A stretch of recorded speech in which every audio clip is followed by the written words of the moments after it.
Salut, j'espère que vous allez super bien. Bienvenue dans cette nouvelle vidéo. Dans cette nouvelle vidéo, on va apprendre à déterminer la primitive de cette fonction. Alors, si c'est ta première fois de regarder ma vidéo, je te conseille directement de t'abonner sur ma chaîne YouTube, car tous les jours, je publie des vidéos pour que tu aies de très bonnes notes en classe, mais aussi à l'examen. Alors ici, ils ont donné f de x égale 2 sur x moins 2 moins x. Alors, on se pose la question, comme d'habitude, est-ce que la dérivée du dénominateur est telle qu'au numérateur?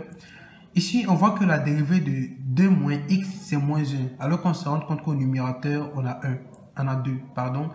Pour cela, on doit s'arranger de telle sorte qu'au numérateur, on est moins 1, parce que la dérivée du dénominateur, c'est moins 1. Donc, pour cela, on va d'abord décaler le 2, ce qui veut dire que f de x sera égal à 2 multiplié par 1 sur 2 moins x. Au numérateur, on a besoin de moins 1. Donc, pour cela, on va ajouter le moins 1.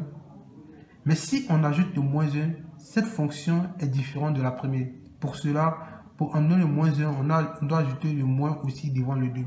Pour que, lorsqu'on multiplie, la fonction directement reste telle qu'elle est. Alors, ici, on voit parfaitement que la dérivée du dénominateur est au numérateur. Ce qui veut dire tout simplement que la primitive grand f de x égale le moins 2 reste, vu que c'est un nombre réel, moins 2 ln de f. Alors qu'ici, notre f, c'est 2 moins x.